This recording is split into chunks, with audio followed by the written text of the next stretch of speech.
Fellow Americans, it's Friday, and what a beautiful and glamtabulous Friday it is. Our Department of War is cracking down on the woke indoctrination in the military. The Marxist liberals in Congress have forced a government shutdown to give transgender surgeries to aliens, and our individual freedoms are growing each day at unprecedented rates. We here at Aimpoint have also powered up a brand new scientific invention, the Freedom Meter, seen in the bottom left corner of your screen.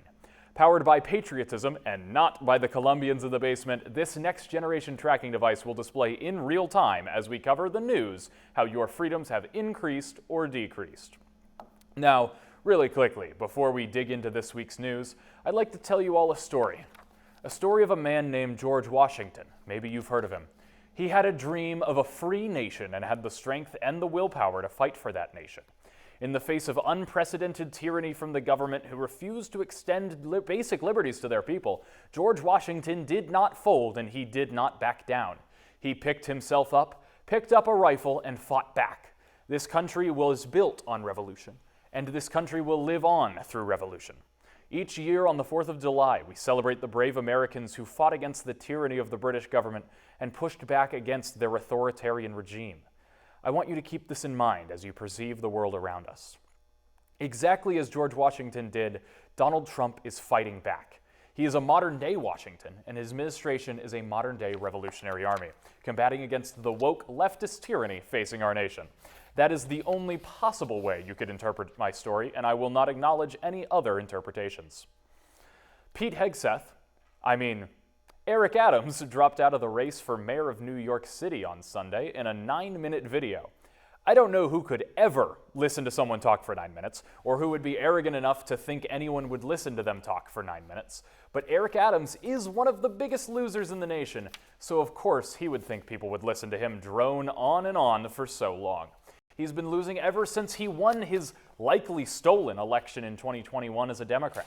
He was losing so bad, even the Democrats dropped him, and they're the biggest losers of them all. They lose so much, they don't even know how to win anymore, and Eric Adams was still too much of a loser for them. In a race for mayor full of losers like Andrew, I'm not creepy, I'm just Italian Cuomo, and the communist immigrant whose name I can't even pronounce, Eric Adams still managed to be the biggest loser and drop out of the race as the current incumbent. I haven't seen a loss that big since Gerald Ford became president, and we lost our steadfast and reliable leader, President Nixon, because the woke mob forced him out of his rightfully earned throne. Of course, the second biggest loser in the race for mayor of New York City is, of course, the population of the city, who will fall into great famine and poverty after the inevitable victory of Zofran Mussolini turns the city into Venezuela. Maybe with the anarchy it falls into, President Trump will even get confused when trying to bomb the real Venezuela to destroy terrorists hiding in children's hospitals and bomb New York City instead. God, that would be so tragic for such a wonderful city that just happened to mistakenly vote blue. Keep that in mind when you go to the booths this November. Pete Hegseth, Secretary of War, called every American in general in the world to Virginia on Tuesday to declare his plans for the military. These plans are designed to destroy the woke agenda ruining our troops and preventing America from having a powerful, intimidating military force. This involves, of course, no longer allowing troops to have long hair or beards and instituting gender-neutral requirements for positions in the military. Now, for some reason, the left is up in arms about this. I, for one, thought they would be thrilled to hear about our new gender-neutral requirements. I thought the left believed in everything being gender-neutral, regardless of the detriment it may cause to athletes and people using restrooms in public. Secretary Hegseth is doing everything in his power to improve our military and ensure that we are the most powerful and intimidating force on Earth. Drawing from his experience during his 11 months in the Minnesota National Guard, Hegseth is supremely qualified for this duty, and clearly it has his full attention. Many generals said following the meeting that it could have been an email, but that's just woke bullshit. You know what else was an email? Benghazi. Secretary Hegseth urged any generals who disagreed with his commands to resign, and they would be thanked for getting out of his way and allowing him to do what's right for the military with his near year of experience. These generals clearly don't understand where our country's priorities lie, and although many of them have served us for decades, they clearly don't have the deep inside knowledge of the inner workings of our armed forces the way Pete Hegseth does. The secretary also rallied against the fat generals he's seen lounging around the Pentagon. He said that the days of climate change worship and dudes in dresses are over, and that our military will once again be fierce and have a warrior ethos. He is throwing out the so-called rules of engagement and said that America will strike with common sense and maximum lethality. Thank you, Secretary Hegseth, for doing what you know is right and keeping America first. At the meeting, President Trump also spoke to the generals, and he declared that American cities will likely become training grounds for our military. We are facing a war from within, and our military must be ready to strike anywhere on Earth at any time, even within the United States itself. As Antifa's presence grows stronger in our cities, we face more and more threat of domestic terrorism against the American people. It is vital that our troops are ready to deploy into our streets and protect American values from the leftist, Marxist extremists constantly engaging in violent attacks against those brave enough to speak truth to power, like Charlie Kirk and Abraham Lincoln. Now, to talk about the recent flotilla that has been sent from several countries featuring so-called activists to supply aid to the starving people in Gaza, I'm pleased to welcome back our favorite correspondent, Hendrik Dubois, to tell us more.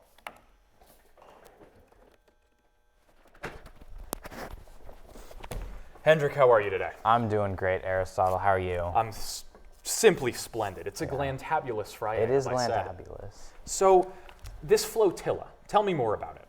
Well, these flotillas are entirely manned by Greta Thunberg. Greta Thunberg. Yes, the sort of violent climate activist that you've seen.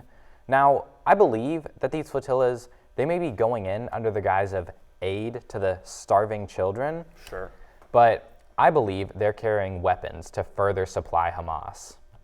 Yes, really? Yes. Now, Greta Thunberg, she's Swedish, right? Yes. A failure of a people. Of course.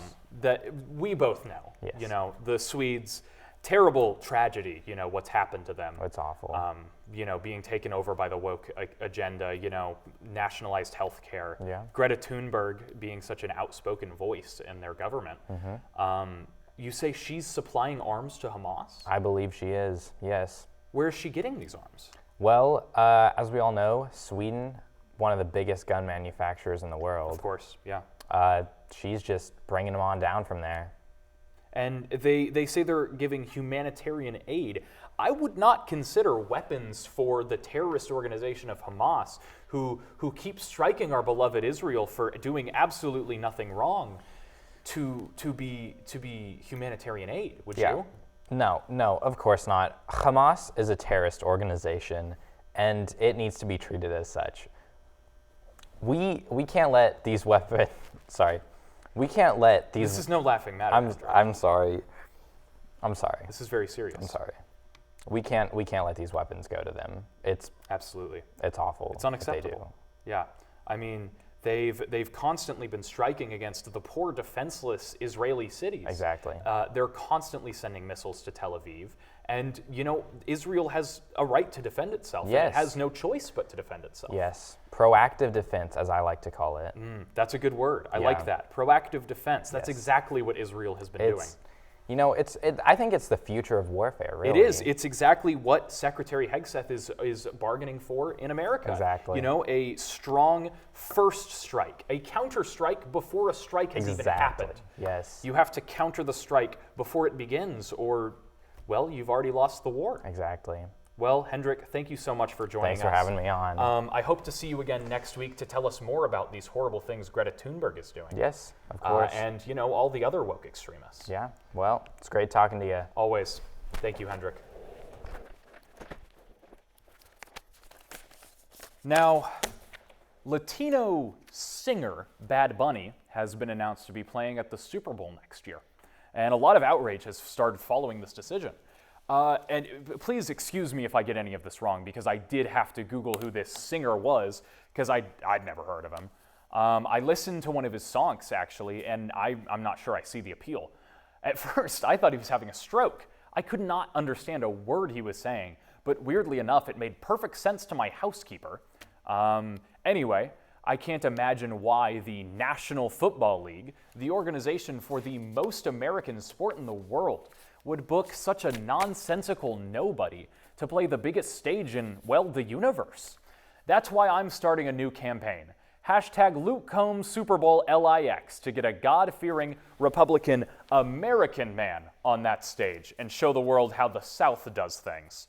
Please go to x.com and post hashtag Luke Combs Super Bowl LIX and tag at AimPointRealNew, and we'll repost you and shout you out in the next show. Again, that's at AimPointRealNew, not at AimPointNews, nor at AimPointRealNews. At AimPointRealNew. We were unable to name ourselves Aimpoint News because someone took that handle 6 months ago. And the worst part, he's some Indian loser posting about their made-up news. Everyone knows there is no news in India. They haven't learned how to do that yet. And so we went to name ourselves Aimpoint Real News, and lo and behold, we were censored. Elon Musk's X.com required that user handles be no more than 15 characters. And what do you know? Aimpoint Real News is exactly 16 characters. Coincidence? Maybe. Censorship? Absolutely. So, long story short, after much deliberation, we decided to name ourselves at Aimpoint Real New. Follow our X for live news during the week to help you get to your next Friday. Electronic Arts, known as EA, the game company behind The Sims, Battlefield, and various sports simulators, was bought out Monday morning in a surprise deal. They were bought by the Saudi Arabian public investment firm, an organization owned by the government, for $55 billion. This is the largest leveraged buyout of a public company in history, and also involved Jared Kushner's private equity firm, Affinity Partners. Now, there's a lot of concern online about the consequences of this purchase, and for good reason. I mean, what on earth does the Saudi government want with one of the most hated game companies ever? EA is known for releasing new games for full price each year with only minor differences between each edition, and for putting endless microtransactions in their games. There is certainly a lot of money to be made from this buyout, but I believe that their intentions are more sinister. Think of all the user data that EA has collected over their 20-plus years in the industry. How can the Saudi government be trusted with all of that data? What if they see that I exclusively play Madden playing for the Jacksonville Jaguars and have never even come close to winning a game? What if they see my save on The Sims 4, where I created all of the people who have ever wronged me and put them in a basement and watched them starve? These are very personal experiences for me, and I can imagine what would happen if anyone knew that I've done those things. But selling American companies like EA to foreign governments causes me great distress. But I'm happy to announce that there is another sale happening across countries, and that is TikTok. Since 2019, President Trump has placed pressure on the Chinese Communist Party-owned app to sell to an American company or be forced to stop activities in the US. With how much data they collect, they cannot be trusted under the thumb of the CCP. All of this discussion has come to a head finally, and although the entire app unfortunately is not being sold, their American operations have been sold to Oracle, a US-owned software development company.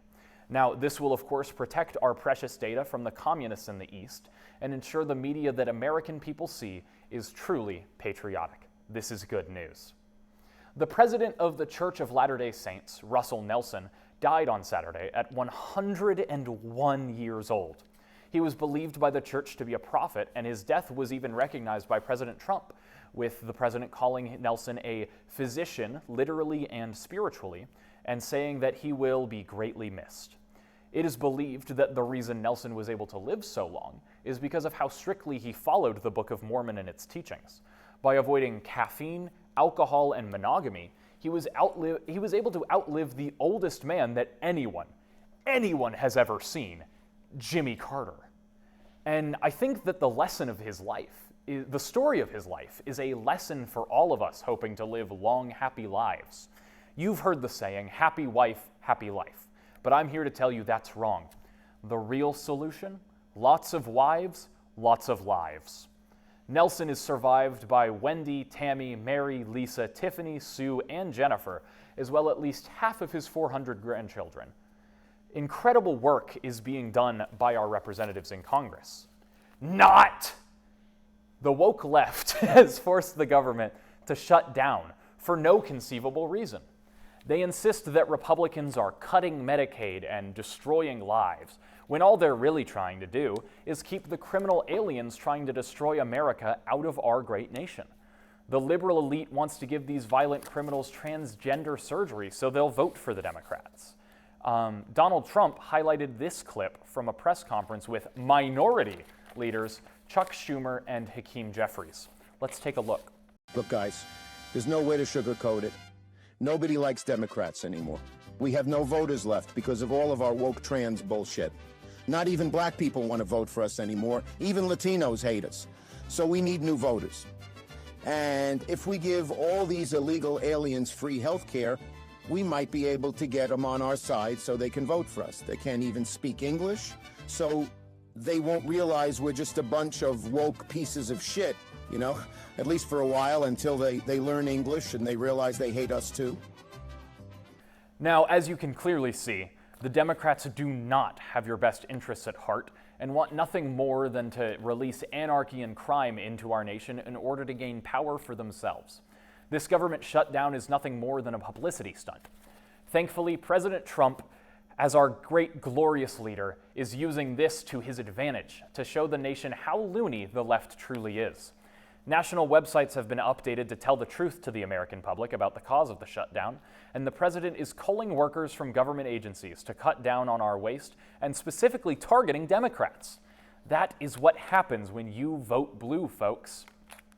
Now, national headlines this week were all about Israeli Prime Minister Benjamin Netanyahu's flight from Israel to the United States. On the surface, that might seem absurd, but they were covering it specifically because it took a rather unusual flight path over Europe. Now, the media will tell you that this curious path was taken to avoid the arrest warrants against him in various European countries for war crimes against the Palestinian people. But we at Aimpoint, we don't fall for those European lies. We know that the real reason he flew this unusual path is clearly a message to the people of the world to warn of incoming doom. Now, I'm afraid that if I say more at this time, we will be taken off the air, but pay close attention to the subliminal messaging. Well, folks, evening has turned to night and Aimpoint has turned to Aimpointed. And we here in the studio are thrilled you've watched the show. Make sure you like and subscribe to pledge your allegiance to America and to our glorious leader. Join us next week to see George Michael get a new roommate. Good night, America. Sweet dreams.